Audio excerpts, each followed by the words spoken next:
मौदूदी रहमतुल्लाह अलैह ने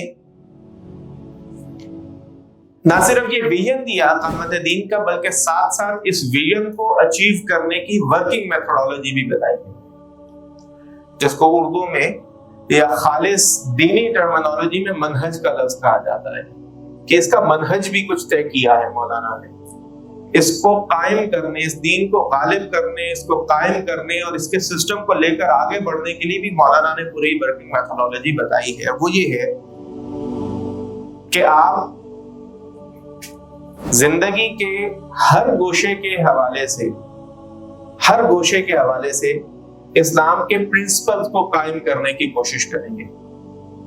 इसी को हम टर्मिनोलॉजी इस्तेमाल करते हैं हमागीर इनकलाब। यानी मौलाना ने दो वर्किंग मेथोडोलॉजी के अहम की पॉइंट्स हैं।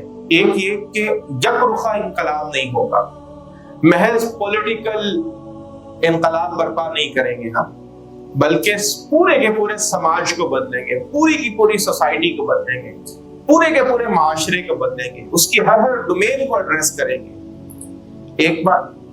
और दूसरा की पॉइंट है कि हम ये सब कुछ जमहूरी रवैयों के साथ करेंगे, लोगों की ज़हन साजी करते हुए करेंगे, लोगों पर डेमोक्रेटिक वे में इन्फ्लुएंस करते हुए करेंगे। हम कोई शॉर्टकट नहीं अपनाएंगे, हम कोई डिक्टेटरशिप के जरिए या किसी शॉर्टकट के जरिए या किसी फोर्स के जरिए ये सब कुछ नहीं करेंगे। मौलाना मौदूदी रहमतुल्लाह अलैह को बहुत सारे लोग तो ये गर्दानते हैं कि विजन भी नया दिया, बिल्कुल इकामत दीन का पूरा कॉन्सेप्ट ही नया है उनका। और कुछ लोग क्या कहते हैं कि नहीं, इकामत दीन का कॉन्सेप्ट नया नहीं है, ये मनहज नया है, ये तरीक़ेकार नया है, ये वर्किंग मेथोडोलॉजी नहीं है।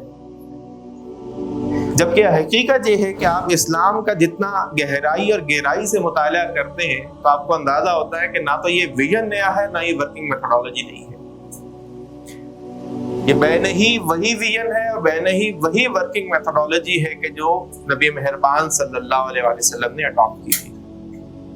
मैं फिर दोहरा रहता हूँ अपनी सारी बात को, इसीलिए दोहराऊंगा कि आप लोग ज़हन नशीन रखें कि मौलाना ने इकामत दीन का विजन दिया, यानी हम सिस्टम ऑफ लाइफ को according to principles of Islam develop करेंगे। विजन के साथ साथ वर्किंग मेथोडोलॉजी दी, और वर्किंग मेथोडोलॉजी के दो की पॉइंट्स हैं। नंबर एक, हमागीर इनकलाब, यानी हर गोशे जिंदगी, हर वॉक ऑफ लाइफ, हर डोमेन ऑफ लाइफ के अंदर इनकलाब बर्पा करेंगे।